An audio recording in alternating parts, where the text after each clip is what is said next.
On this episode of Geeks on Trial, we're talking about National Cinema Day and its second annual occurrence. Then in our case, it's a complex tale of Dungeons & Dragons and comic creation as we debate character rights. Stay tuned for our verdicts. What you are listening to is real. The parties involved are not cool. They are actual geeks with a case pending in the court of public opinion. The party's case has been dismissed, and the dispute will be settled here on our podcast. There will be no lawyers. There will be no witness testimony. The judge's decisions are final. Hello, I'm Judge Ivan. I'm Judge Jonathan, and this is Geeks on Trial. Today's case, character assassination. Welcome to Geeks on Trial. This is the podcast where we settle petty disputes between actual geeks over movies, video games, board games, and more. If you'd like to submit your own geeky case for a future episode, you can email us at geeksontrial@gmail.com. You can also support the show over at patreon.com/geeksontrial for just a few bucks a month, and you'll gain early access to both our audio and our video episodes before they are released to their general public. Ivan, I've made a decision. No. I've come to an important decision for today's show. Okay. I've decided that from this episode onward, Yes. I'm going to try. Oh! That's new. Nope. I'm going to try, and I'm going to try to make the show good. Do I have to try? Because I don't. No, this is a personal decision. You can continue operating as we always have. It's up to you. Like, I'm not trying so hard that I don't even know where my glasses are. I can't see. Right. I didn't honestly even know you wore glasses. I don't. Until I saw you without them. Oh. That is a thing. Do you ever, like, from the time I knew you, you didn't. That's true for me, too. When we met each other, neither of us wore glasses. Right, correct. I still don't think of you as a guy who has glasses. Well, it's weird. I don't go, oh, yeah, Ivan wears glasses. Like, in my head, that's not what I picture.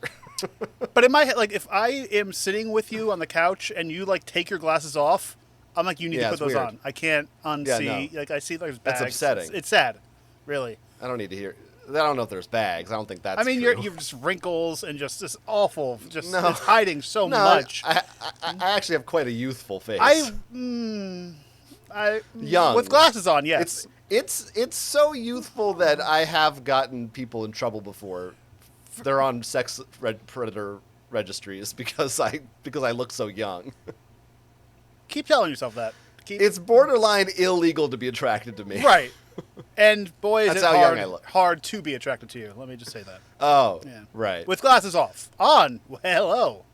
Hey. Right. Whew. Anyway, what were we talking about? I don't know. Before I'm we get a little into verklempt. I understand. I don't think that's the word you're looking for. Before we get into our case today, we want to have a little topic of discussion, and that's going to relate to something that, for the people watching this, has already taken place. A little behind the scenes. We're actually recording this in advance of that date. But it is on August 27th, National Cinema Day, Woo! which is a special day in which movies at theaters nationwide, not all movies, but many movie theaters do participate, cost only $4 for a ticket, which is obviously marked down significantly from the normal price for most markets. Oh, 100%.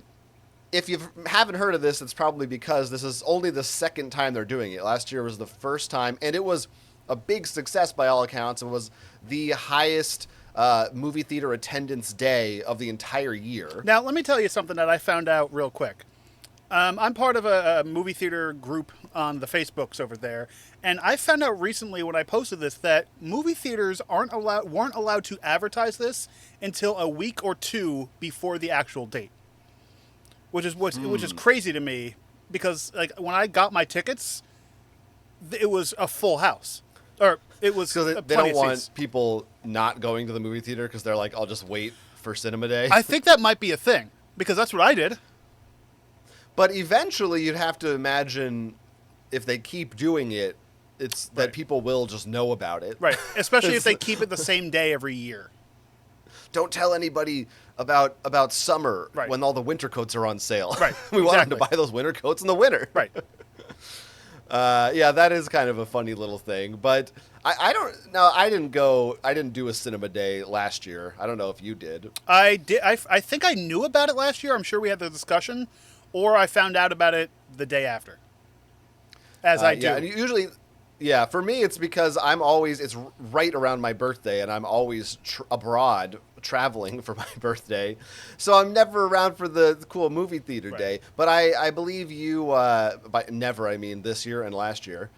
Sounds like you've already got your plans in place for... Oh, I got big plans. And again, by the time this comes out, they will have happened. Yes. So what I'm doing this year, because I did some math, and usually me and my partner go to the movies on Discount Tuesday, which is, AMC I think does it, and a bunch of other theaters do it, where it's like kind of half price depending on how AMC is doing in the polls in the stock market that day. And we realized that 2 tickets on $4 ticket day will be the same price as one of us going to the theater. So what we're doing is we're seeing 2 movies that day. 2! No, double feature. Now, what's your double feature? Barbie Oppenheimer? Yep, we're going to see Barbie same time. We bought seats in 2 theaters at the same time, so we're going to cut down a wall.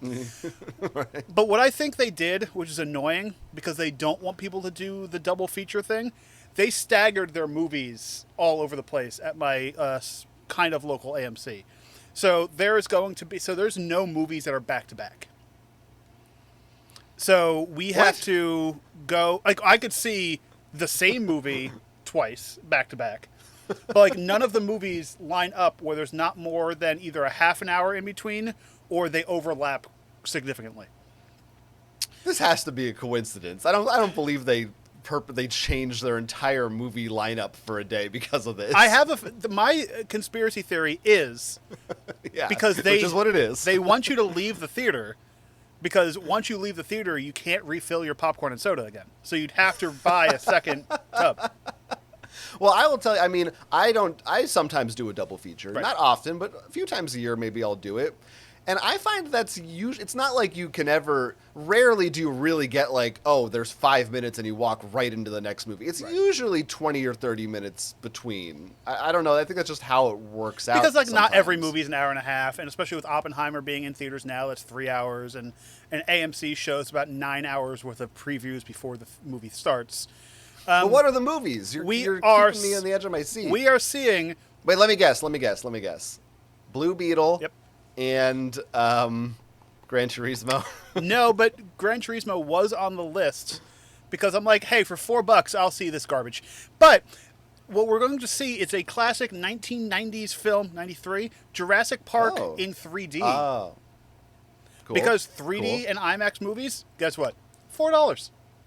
Same price across the board, yeah. Pretty good stuff. So we're doing, I think we're doing that second, and the first one is going to be the movie called Strays. The talking dog R-rated comedy. Because it's $4. That's I think you want to do Strays first. That sounds like a good plan. And then there's about 40 minutes to an hour in between the movies. It's like a layover. Right. You just gotta... So we're deciding, we're like, okay, do we want to get, like, our popcorn and just kind of sit in the movie theater for an hour? Or there's a mall attached to this theater, so we're just going to, just wander around the mall for an hour. We don't know what we're going to do yet. Yeah, sometimes what I'll do is I will see one movie in the morning and then get lunch and then do the second movie after that. We thought about doing that, too, because this theater's also showing another 90s classic, Beauty and the Beast. But that's at 12:30. That came out in, 2015, I think. Well, I mean, you're not... I would be a fun double feature. See the animated one and then see the live-action one back-to-back. Would it be fun? Be more or fun. would it be like, I just watched this movie? More fun than I think Barbenheimer. I don't think I could... My brain can't do those two things. Yeah, no, I don't think that would be good, too. I think you want... It depends. Double features are tough. Sometimes you want contrast. Sometimes you want similarities. Right. Now, you know the movies that are out, and you look at your local theaters all the time. What movies would you I'm always pick? checking the newspaper every day, looking at... Calling movie phone. I mean, for me, it's...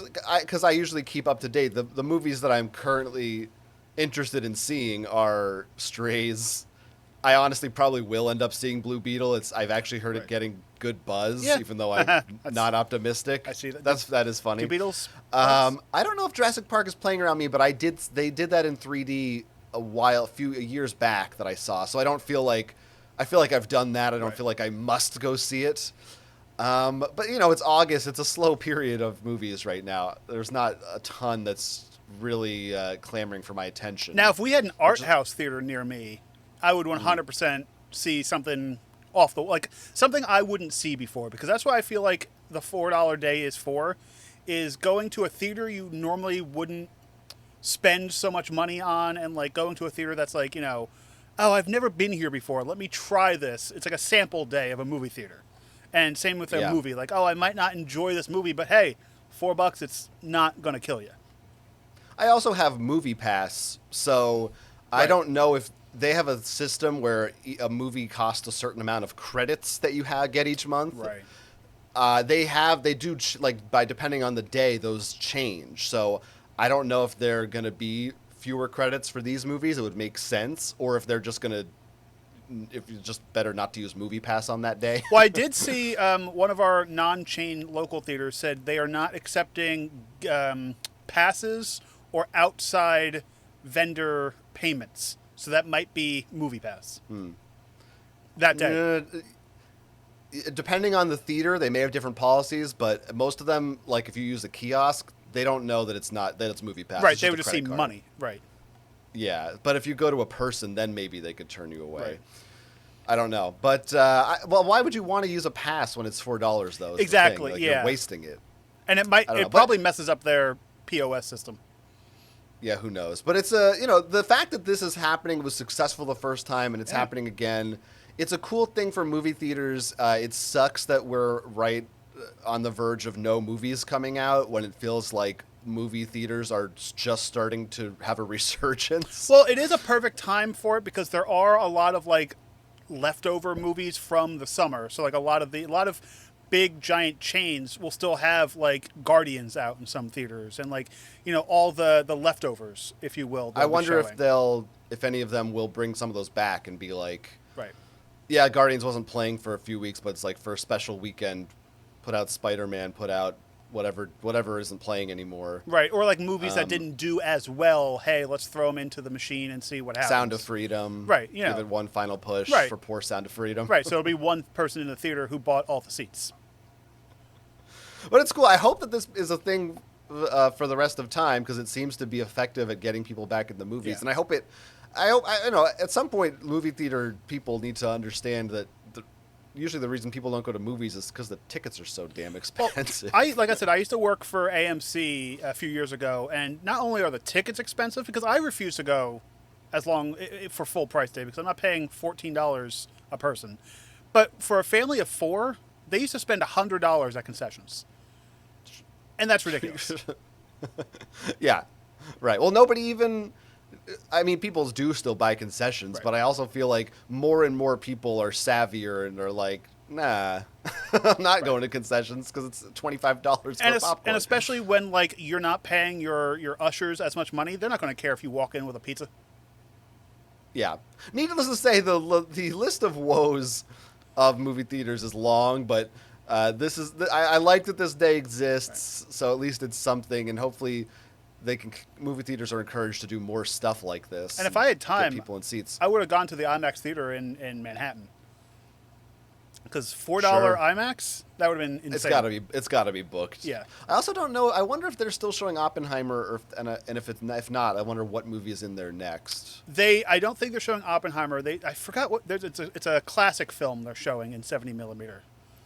Oh, really? Yeah, I just don't remember what it is off the top of my head. You're welcome. Jurassic Park? Yes. I would see that in IMAX 3D. Oh, yeah, for sure. I mean, I don't know how you convert a non-IMAX movie to IMAX. If that would look good. I don't know. Christopher Nolan can do it. Go ahead. Figure it out. Christopher Nolan will do it. Well, if you went to National Cinema Day, you saw something, I don't know, let us know what was up with your schedule and what you think about movie theaters. Right in the comments below or wherever you comment. Or send us an email, geeksontrial@gmail.com. Hey! But we do have to get to today's case, and it's an exciting one. I'm excited to get to it because I think it's a very different, nuanced sort of case today. Ooh. Today's case comes to us from the internet. You can find a link in our description below, or wherever you can find it on your podcast catcher of choice. Our defendant today is Allison. Allison's in a bit of a pickle. We're going to try to help her out. You see, because Allison used to play Dungeons and Dragons with a group of friends, And she was role-playing in this group as a series of original characters that she based on her own personal writing. Also in this Dungeons & Dragons group was Allison's friend Liz. Liz is a comic writer and creator, and she has just successfully pitched an idea for a comic to a publisher, which is pretty exciting. That's amazing. And that comic pitch is based on these D&D sessions, including some of the characters that Allison created. Mm-hmm. Now, Liz approaches Allison, asks for permission, and even invites her aboard to be an assistant on the project and to help write it, because these characters in part belong to her. And Allison agrees to the partnership, and they start working. However, more and more, Liz starts requesting changes to these characters, to their backstories, to their relationships, and so on. And Allison feels that these changes are too much. They're destroying the essence of her creations. And now she's considering asking for them to be removed from the project completely because she can't handle how different it's all getting. As dual judges here on Geeks on Trial, it's now our job to determine whether Liz is being ungrateful as the character inheritor, or if Allison's being an unjust disparager. I was like down the middle. I liked it. It was good. I don't know, down the middle. I think it was one of the top. I mean, it wasn't great, but it I wasn't told bad. you I'm trying now. Oh, that's... Can you stop trying?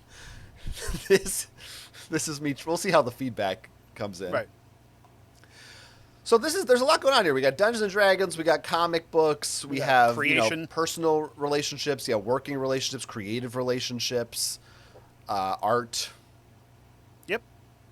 Let us know what you think, everybody. We'll see it. I wasn't even gonna. I just figured to let the audience decide. So I think I laid it out fairly well. Now we don't have specific details about these characters, or at least not too many. We do know in the case file some of the things that maybe wanted to be changed that maybe we could get into the nitty-gritty of. But I don't know that we need to. I think the broad strokes maybe are enough for this particular case. But I don't know where we start with this. Do we start back with D&D? Do we start with comic creation? Well, let's start with D&D because, she's creating characters via a D&D monster creation book, let's say. So in my brain... Well, sure, I'll let you finish. In my brain, these characters might not be a 100% Allison's. So they do Allison. have... That's why I said Allison. Oh, okay. Sound like Alice. Who?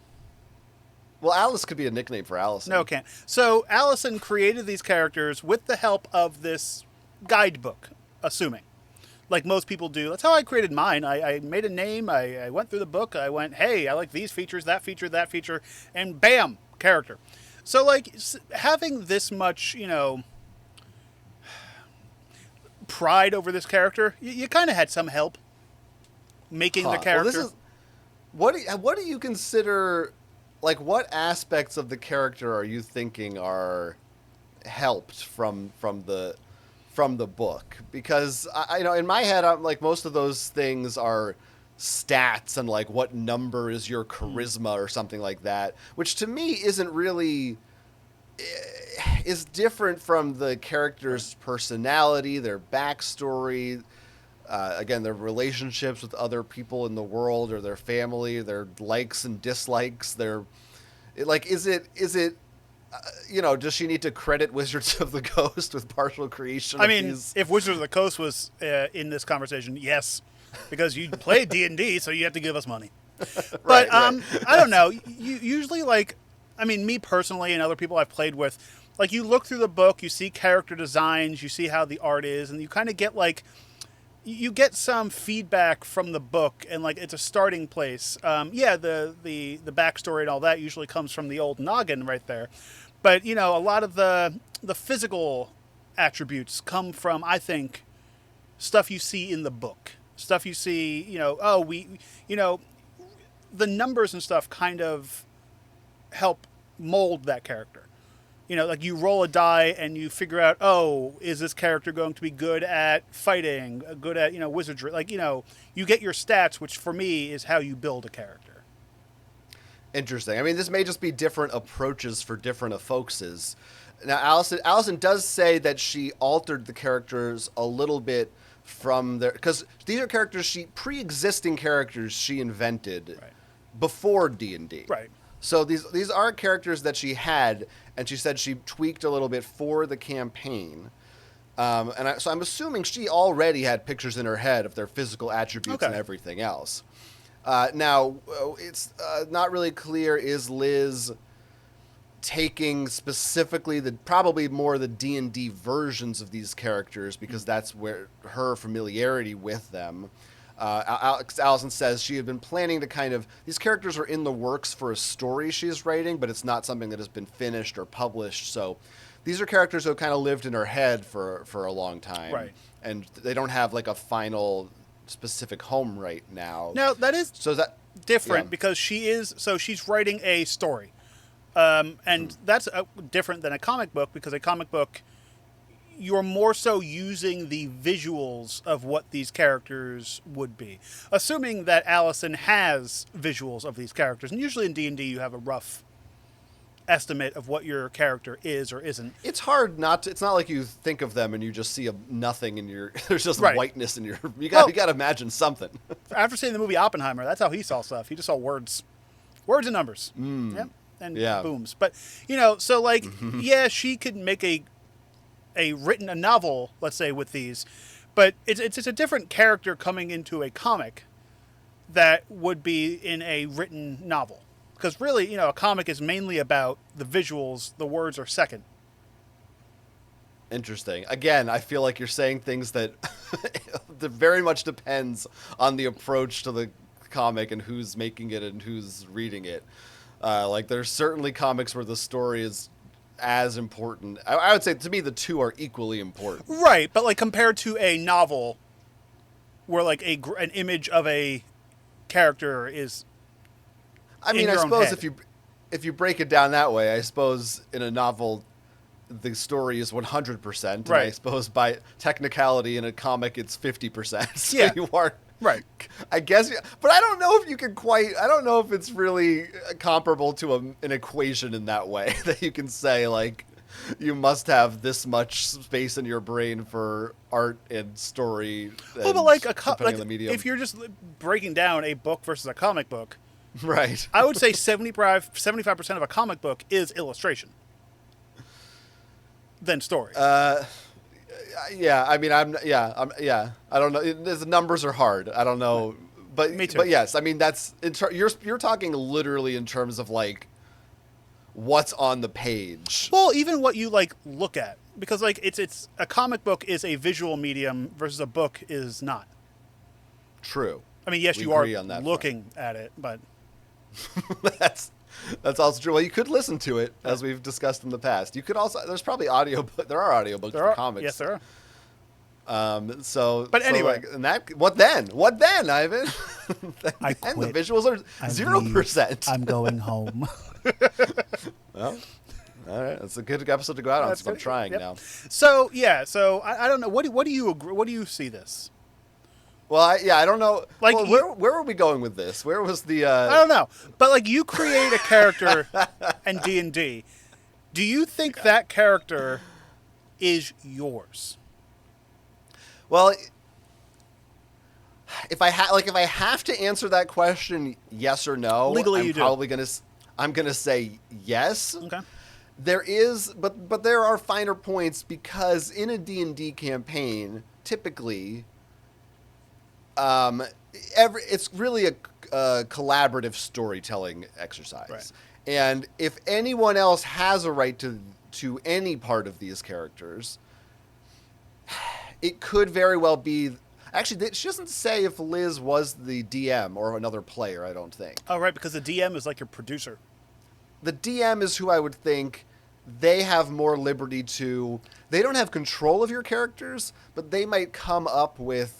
A family member or a friend or something. Right. Usually they should like run that by you first. There's a lot of things to take in there, but they maybe are a co-author in some respect of that character. I don't know if Liz was the DM or not. We don't know that. But by and large, it's like if this is a character that I created, I'm role-playing as this character. I have an attachment to this character. I think you have as much right to that character as if, like, we're writing a script together. Right. but even that is different because it's you're not, because you're making that for work. You're making that like these characters that Liz created or Allison created are for a game. It's not like she's making these to be like and personal work, but yeah. Right, but like I guess before all this, she had them in her head beforehand, and I'm assuming they were for D&D. You know, like they were for. You can't just make a character and it just works for D&D. You know, it's what do you mean? You mean like for how she adapted? It sounds like she had these characters first and then brought them into D&D. Right, but I'm saying like she probably in her head was like, "Oh, this works for a D&D world." Because like a lot of times, like you can't just bring in like oh, I want to create a character that's a Lego minifigure. That's not going to work in a D&D world. You know, right. Like, well, you could, but you just alter them. You adjust D&D-ify things about them. Yeah. Yeah, I mean, to some extent, I understand what you're saying, and that's maybe partially where the book comes in that can help you figure out like, oh, there's this class or whatever that sounds like their thing. But did you have a but? No, You're the one who said but. Because your audio froze on my end, so I just kind of filled it in with a... Oh, all right. Yeah. So it's a technical but. So I guess we should probably, like, sure, she created this character, she had it for D&D. Should we, like, take D&D out of this case? It's a tough thing. I almost feel like that's the thing that's tough, is because I don't know if... Well, would that change it for you? Is it different to you if this is a character she wrote that was never in a D&D game, or if Liz specifically was... I mean, I think Liz's frame of reference is the D&D part of it. So to Liz, that's where she's taking this character from, regardless of its original creation. Right. Because, like, for all we know, Liz has no idea that Allison had these characters beforehand. Right. I assume she's told her by now. Because she seems like, if you have your own character, you're like, hey, I had this character beforehand. Like, you're going to boast about it a bit. But, at the end of the day... You're going to boast about it? I'm going to boast about it. I don't know. She is... I came up with the character. She is like... What's your character? Pretty proud. What's your character? Tell me about your character. His name is Hank. He's a duck-billed platypus. Okay. What does Hank do? What's his backstory? Well, Hank is a sexual predator. Okay. So, Allison... she created these characters beforehand. So, like, they are, like, if we're really going down the copyright way, they are intellectual properties of Allison. Yeah, no, yes, I agree. Like, if anyone, regardless of whether people maybe had a helping hand here and there, she's the primary creator of these characters, is how I feel. And we also don't know, was there paperwork involved? Or was this like, hey, friend, you have characters. I want to use them, friend, buddy. Can I use your characters in my project? Sure, pal. And then that was it. Or was there like a contract? Yeah, that's an interesting question because the relationship we do know is professional. Right. At this point. Like, she says she was hired as an assistant. It sounds like an official position. Right. With a paycheck and all that kind of stuff. Yeah, whatever. And it could be... I don't know about the world of comics publishing. It's very likely that it is not friendly towards creators, and maybe you don't get paid or you get an advance until the thing is done, and maybe it's like, yeah, you have an assistant. Well, it's maybe it was more like a friendly, hey, just help me out kind of thing. Well, we had this conversation when we were coming up with this case because, like, it's weird because, like, so Stan Lee created Spider-Man. But there's a lot in that sentence that has been debated and dissected by people for many years. Yes. Because, like... But in terms legally, he probably had the copyright before he died, yeah. Because, like, okay, so whoever... Like, you create a character as a comic book author. Who owns it? The guy who created it or the guy who drew it? Right. Well, that's even...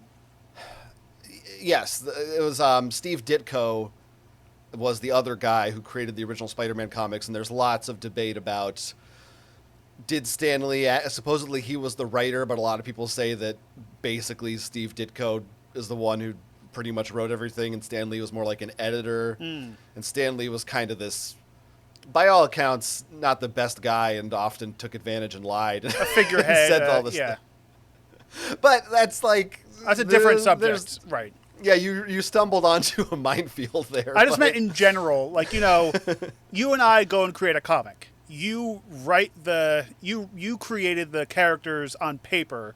I created them in cartoon. You know, Right. like, who owns it at that point? Is it like a dual ownership? Is it a, you know, so you created the character development, the background story, what they could potentially look like. Oh, they're in a hat. Okay, fine. I create a hat and whatever.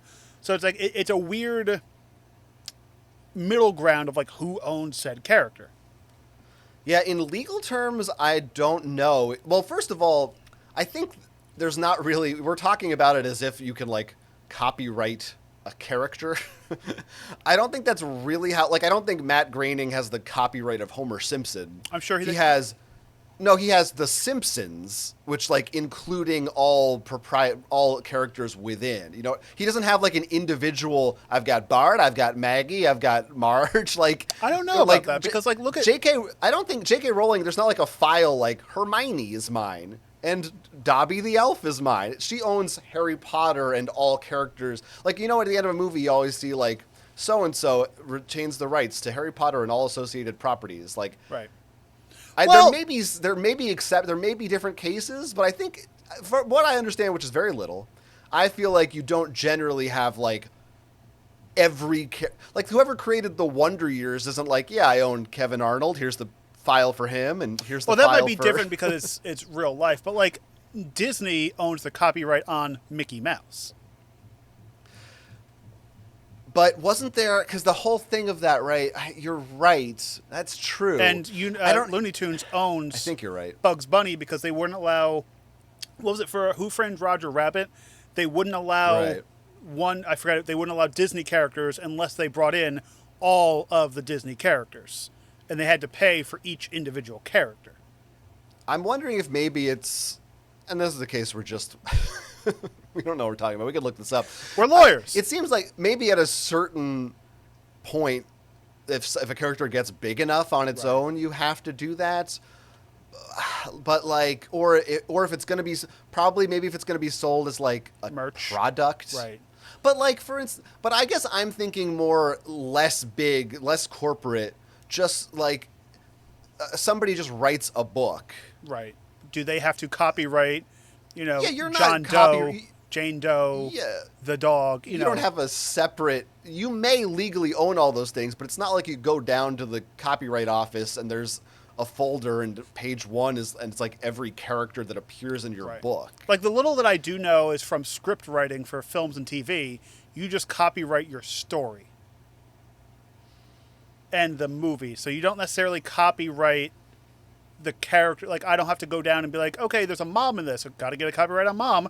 There's a dad in this, got to get a copyright on mom. So like, I don't know, because like the ones we were saying, Homer, Mickey, Donald, like they are copywritten characters because they are dolls, they are t-shirts, they are, you know, whatever.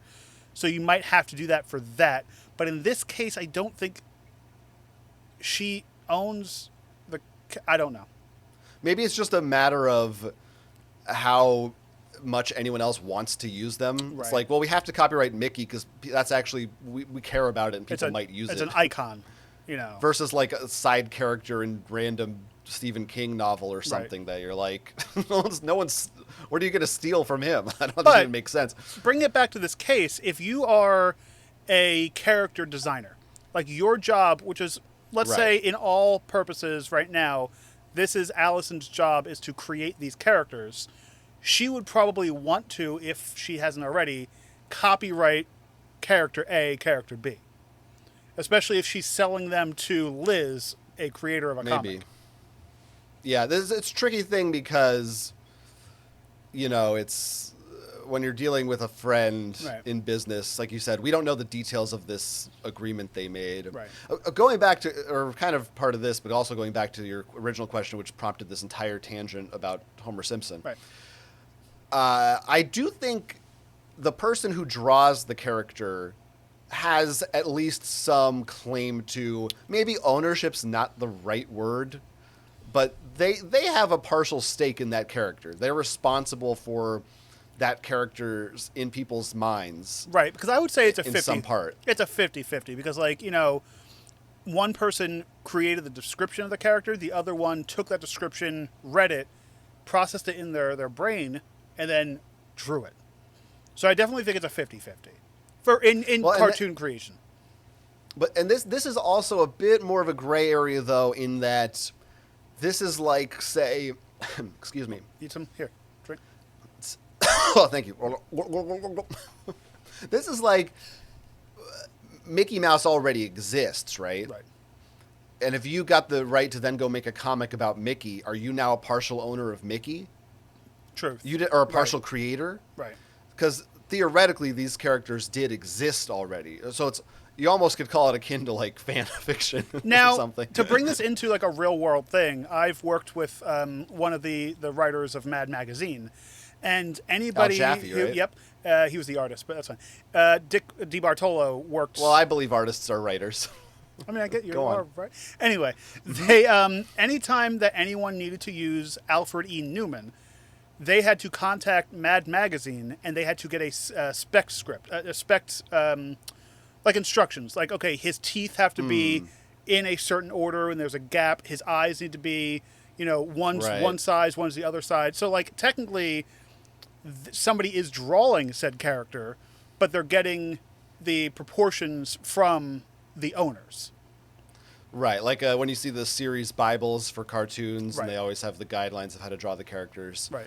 Yeah, right. So I'm sure, again, it depends on the character. I'm sure maybe some give you more license, more freedom to do things Where, like an that. Alfred E. Newman is a icon versus Allison's D&D character is just drawn on like a Nobody knows paper who they towel. are yet. Right. Right. Or like Batman or something. In a lot of comics, they could have different art style, maybe, Right. or in the movies, they change his costume up. It all depends on the licensing and the agreements. Because I think, what is it, like Bart Simpson's, like, you need to have 11 points on his hair, and, like, it's you know, Right. they have to have the, yeah.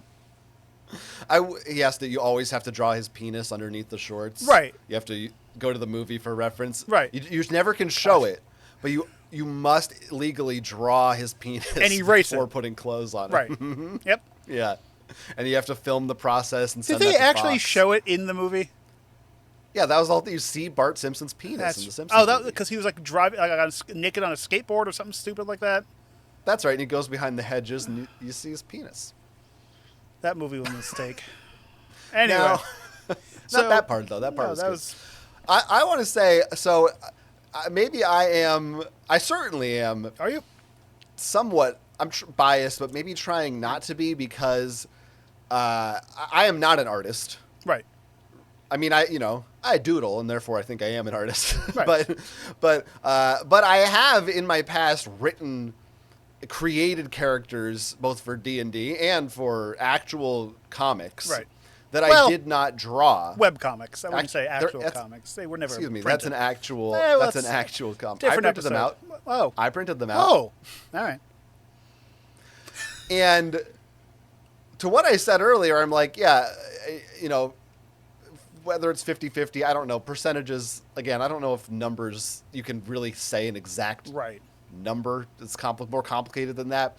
But certainly, like, when I think of Spider-Man, for instance, or a lot of these classic characters, I'm like, yeah, the person who drew that has some claim to that. But I would be lying if I didn't say, when I think of, like, the characters I created for this comic, I don't still feel like those are my characters. Right. Like if person who drew comic went off and did another comic about these characters without my permission, Right. I would feel like I don't think that's okay. Whereas I feel like for me, if I wanted to, I'm like, yeah, I could do whatever I want with that character. I made them. That's my character. Oh, see, that's that interesting you to me drew. because, like, I don't think, in my brain, I don't think you can take the art and the style that that character was created and mess with it without that artist there.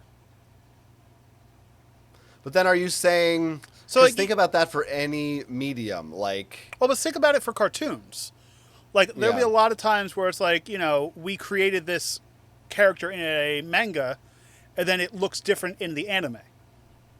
Sure. You know, maybe like, it's more bubbly or it's more, pointy with anime. But, you know, like you would have to give credit where credit is due. Like, okay, so for example, Star Trek. At the end of the creator of Star Trek has been dead for many years. But even brand new... I didn't even know he was sick. Sorry. I'm sorry. Rip. So, they didn't, like, they still have to credit these characters were inspired by Gene Roddenberry. So, like, if you were to take your original comic and create it again by yourself and have it published, making it online or whatever, different story, but having it physically published, you would have to be like, this art style inspired by X, Y, and Z. Let me put it another way. And I don't know if this analogy is fair or if you'll agree with it or if anyone will, or even if I do, but I'm just going to say it. What if let's try to bring this to live action. Okay. Let's say Gene Roddenberry created Captain Kirk, right? Can William Shatner go off and make his own Kirk movie? No. No. But Gene Roddenberry, if he wanted to... Well, they do have a new Kirk. Could go... They've had multiple new Kirks. Could make a new Kirk.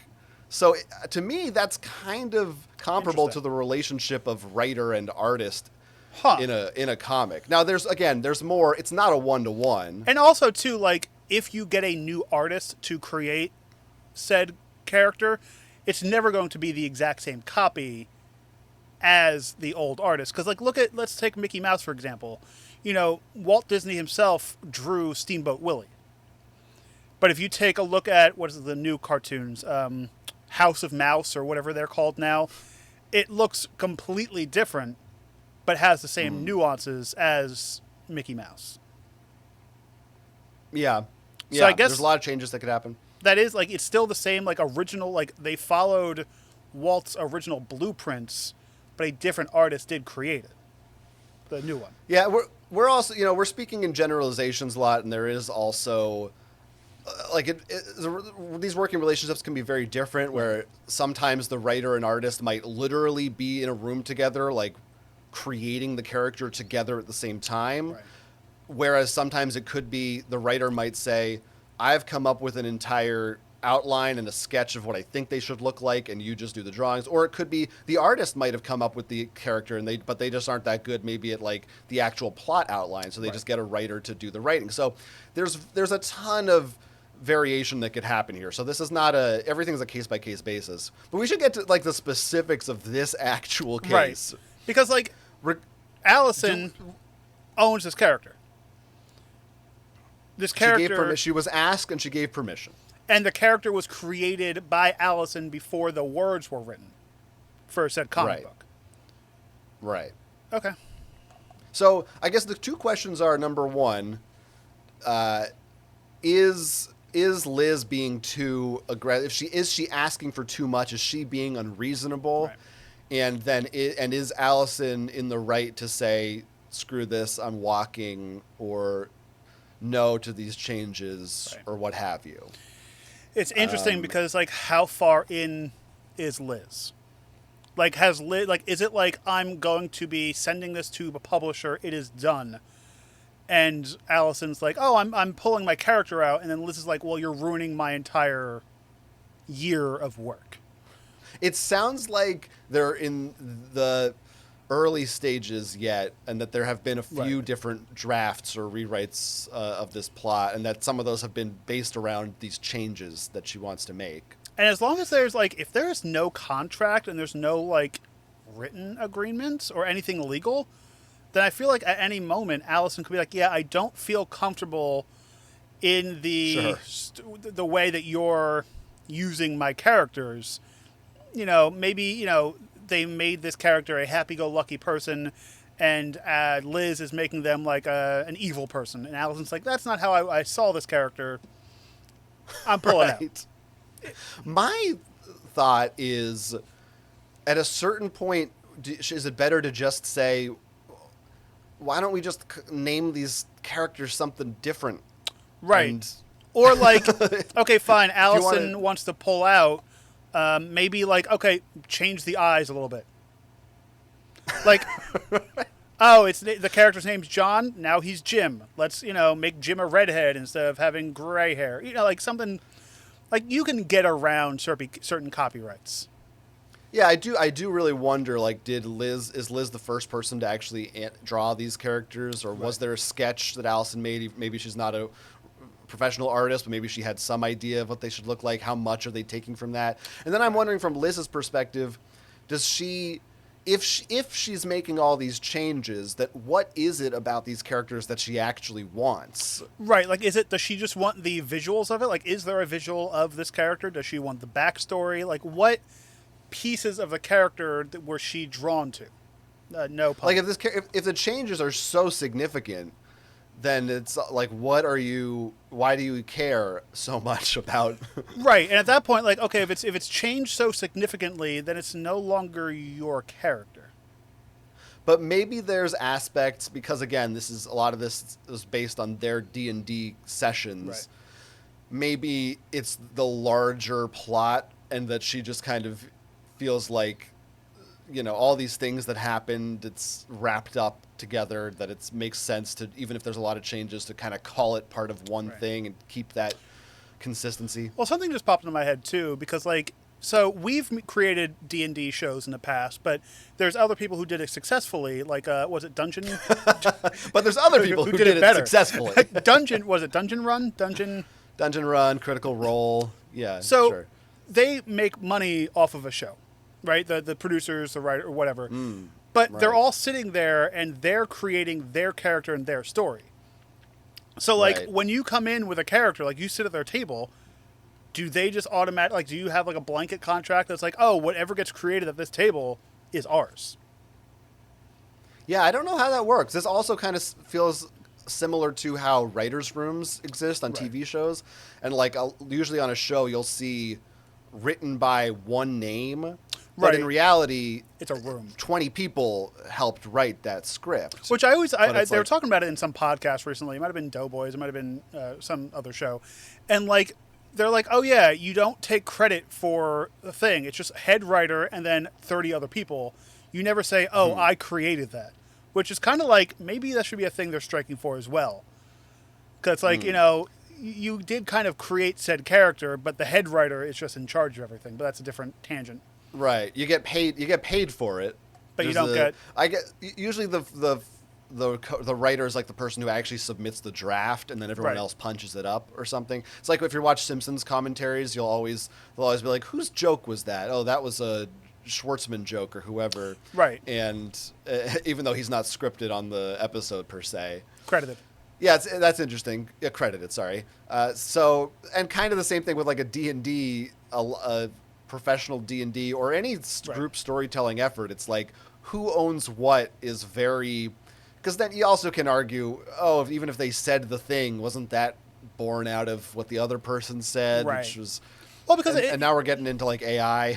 But you boil that down to like, I was thinking like as a broad spectrum because it's all improv. Like, you do improv on a set, there is no script. So it's like, is that written by, let's say, Colin Mockery, for example, who's an improver? Do you credit Drew Carey for telling them to do a hoedown? Exactly. Like, yeah, there's like wasn't their idea to do a hoedown. But like, so at the end of the day, Liz approached Allison and said, "Hey, I would like to use your characters in my creation." So I guess Allison does have the rights because it's her character. It's not like they created it together. So it is an Allison jam that she created. Yeah, it would be different if they started this process from the beginning as coworkers. Right. But that I do think that's an important point. I do think it's within Liz's right to say, I want to make changes. Like, she is the producer, head of the project. Right. Yeah. So, often these cases come down to issues of communication that maybe in the beginning she needed to make it clearer that there are certain aspects of the characters I want, but I might make this or that change. And there are like weird, like, I've taken a few courses and stuff on this. It's like, do you hire, like, for musicians, for example, We've bought theme songs for different projects before, and it's like, do you hire the musician and they own the song, or do you hire them and you own the song? And usually the best way to do it, as we've seen in like 90s sitcoms, is like you buy the song from the person, or else you get stuck with the Married with Children opening that is just a generic song now. Because they don't have the rights anymore. They don't have the rights to I forgot who made the song. Love and Marriage was Ozzy Osbourne. Yep. So you don't have to pay Ozzy Osbourne for the Love and the Marriage song because you just own the thing outright. So like, actually, I think it was Jimmy Buffett. There it is. That's it. I hate you. So like, you know, if this is like people are getting paid, then Liz could have been like, I'm buying your character. And then all of this would have been out the window because Liz owns the character and Allison no longer has any say over this because money was handed over, character was given, done. Which it sounds like Allison would not have agreed to. No, this sounds like two friends were in a room and they shook hands and they're like, oh, cool, I'll use your character, you help with this, and that, you know. I mean, this is like, I guess we could take it into our personal, imagine I decided I'm going to go make a comic book based on our D&D story. Right.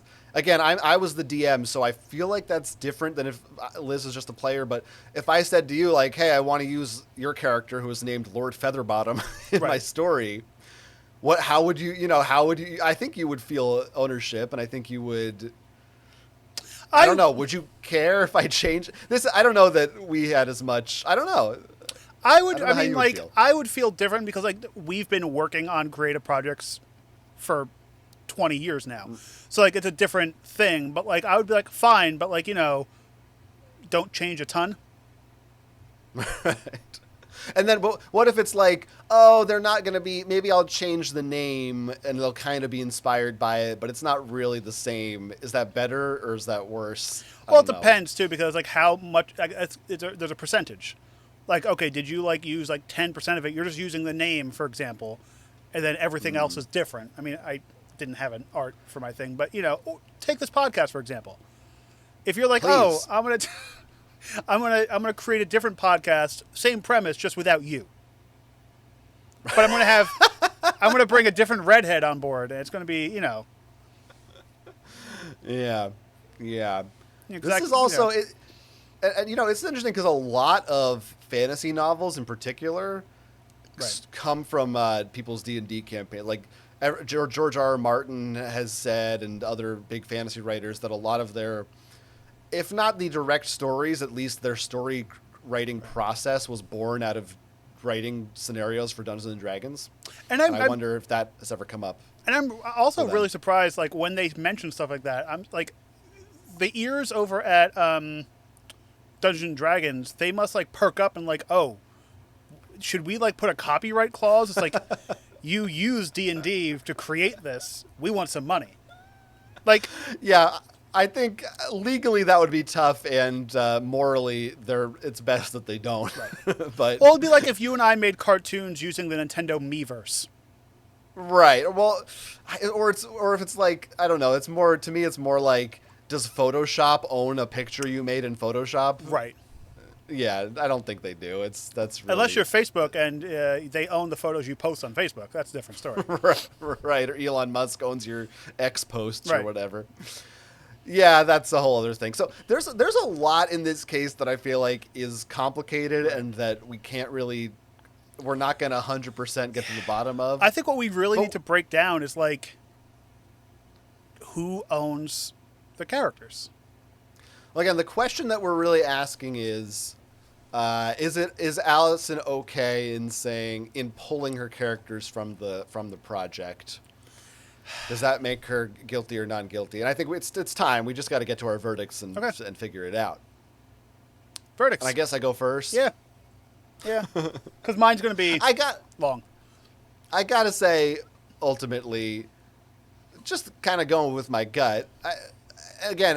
We're not privy to the details of whatever contracts there may or may not have been. So business-wise, that could be a whole other ball of wax. But just speaking on relationship terms and creative works terms, I think Allison is well within her right to say, this is not the direction that I wanted it to go in.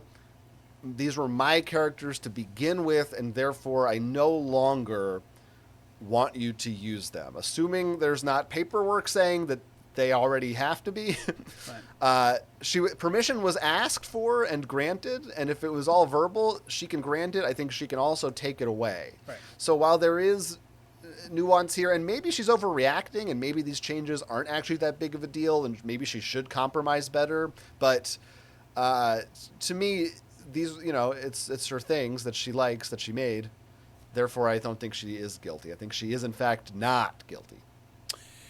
I do have to semi-agree with you because, yes, Don't you hate when you have to semi-agree with me? I know. Whenever you give me a semi, it's bad. So I do think that when you create a character and you create, that came from your brain through your hand and you created it, that is your character. Now, you agreed, it is super shitty that Allison agreed to this and then said, no, I'm good. I'm not going to do this anymore. I don't like the way these are working.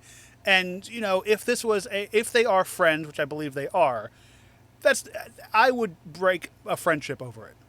Because it's you kind of, you get the bleeps ready. You kind of fucked me over in my projects. And you're kind of you screwed up a plan that I was working on. But Liz can also just turn around and, like I said, change a letter and a name, make it a parody of the character and still be fine because she still has a loose, roundabout way. Really what it boils down to is Liz was nice enough to just not steal these characters and copy them. She reached out to Allison and was like, hey, I'm going to use your characters anyway. Would you like to give me permission for it? Because at the end of the day, she could just copy a few things and Allison could be like, hey, that looks like my character. But I don't think Allison is guilty of saying no. This is something she owns, so she's definitely not guilty. Yeah, Liz could have done like an Oswald the Rabbit to Mickey Mouse thing, or a Itchy and Scratchy to Rusty Jerry? the Mailman or whatever. Yeah. Fred Flintstone to the Honeymooners. Right. It's very easy to quote unquote rip off a character without ripping them off. Right, you change. There's a million similar characters in pop culture that you can't call them out for. It's very easy to just tweak this and tweak that and call it your own creation. You throw it under parody law and it's fine. It's it's what all creators do, honestly, whether it's a real life person or no one is creating a character just out of nothing. Which also, you have to base it somewhere. Tolkien gets some credit. Boils down to the whole AI thing too, because really AI is just doing what humans have been doing for years. Right. Which is, we don't have time for that. Right. But yes, I agree. But yeah, so, we both said not guilty, but I do think you have a point that she could be really hindering the progress of, depending on how late in the process they are of this creation. Yeah, was this just we were sitting at a coffee shop and we're like, hey, that'd be a cool idea. Yeah, it would be. Done. Yeah, if it's the day before, I'm thinking, I don't think a page has been drawn yet, is my sense. So in that regard, I'm it's probably early enough that this is okay, but yeah, there had to be a better way. I think it just should have said, I want you to come on board to help write, but even though it's based on that, I think maybe we should just not even, we'll kind of use your characters as a basis, but maybe not. But again, it's more complicated if Allison still has plans, she still wants to write her story with these characters, so. Right. And it could be how much was she going to change? It's also Liz was just kind of being nice by asking her, look at the whole Weird Al thing. Weird Al asks for permission, he doesn't need to. Yeah. Better to ask for forgiveness than permission, I always say. It is true. We didn't mention also, it could be important, one of the big changes Liz wanted to make was she was making all the characters Nazis. Right. Well, yeah, it was, yeah. Yeah. They're all Trump supporters, they all love guns, it's a very Republican story. So by technicality, we do need to punish Liz because she is the other person in this case, and therefore she's the guilty party. I guess the best punishment would be you have to create your own characters. Come up with something on your own. Try being creative for once. I think she has to, those characters specifically for the rest of the comic, need to be written by ChatGPT. There you go. Everything else can be hers, but anything those characters do or touch or say, she cannot write a word of it. ChatGPT must decide what their goal is. And it can't be edited either. Like, it has to be word from word taken from ChatGPT. They'll be saying stuff like, as an AI model, I'm afraid I can't do that. But instead, here's what I'll do. Right. Yeah. And it might glitch, and it might just be like hi, how was your today? You know, might be something. Yeah. Yeah. AI be Listeners, crazy. Viewers, how was your today? Sure. Did you have a good And how do you feel about this case and our verdicts? There's a lot to chew on here, so I'd love to hear from you if you're a comic creator or an artist or a D&D player or anything in between. Where do you side on this one? You can email us, geeksontrial@gmail.com. And that's also where you can go, along with a form in our episode description, to submit to us your own case. Maybe you have a personal or working creative relationship that you've had a dispute in. Something from the world of Dungeons & Dragons, comics, movies, video games, or any other geeky subculture. Submit that to us, and we will have it on our show and settle it for you. Again, at geeksontrial@gmail.com. And it would be super great, awesome, and fantastic if you went on over to our Patreon, that's patreon.com/geeksontrial, and threw some money at us, and you'll get our early episodes before they're released to the general public. It's like I say in the beginning of the show, but now I'm going to let you know that we're going to be producing another video. We'll give you some more details as the details come out. We're creating something here, folks. It's going to be fun. It's going to be a once-a-month thing, and it's only for people at Patreon. So head on over to... For the record... no, go ahead. Yours is more important. Oh, head on over to patreon.com/geeksontrial. I just want to say, for the record, I will also be trying on that one. Oh, see, I try less when money's involved. I mean, more. Give me your money. Yeah, that's what I'm saying. That's what I'm saying. So, where Wink, can wink. people find your stuff? Your cartoons? You want to follow me on the internet, aside from this show, you can go to my website, jonathanestis.com. You can follow me on Threads at Jonathan Estes. You can listen to my other podcast, which is called The Yerky Boys. It's an Animorphs podcast. We just finished up the David trilogy of the Animorphs series. So you want to hear our thoughts on that, you've got to rush over to The Yerky Boys. Got to run on over. That's it. Oh, for me. Okay. We need to work on your endings of things. No, I think we need to work on your picking up on the endings. No, of I'm things. very tired. You can head on over. I have the rights to my endings. Oh. I'm taking them back. You can find me, I am The Snack Guy on YouTube. That's youtube.com/The Snack Guy. And you can also head on over to Destination Relax, is where I make all sorts of relaxing nature videos without my face in it. So it'll be nice. It'll be a nice change of pace. That's youtube.com/@Destination Relax. I remember there was one you had your face in, and I was not relaxed. Well, it's just me going. Yeah, I was enjoying the scenery, and I was like, no, oh my god. It's like what is that? Hypno Frog from Futurama. Toad. Hypno Toad. Sorry. Yeah. Well, same thing. Hypno Frog is the copyright-free version. Right. That's the one Matt Groening's like, you guys. All right. Everybody, thanks so much for taking part in our show today. Mm-hmm. And stay tuned, because there's more episodes coming every week. I'm Jonathan Estes. I'm Ivan Hahn, and this has been Geeks on Trial. Catch you next time.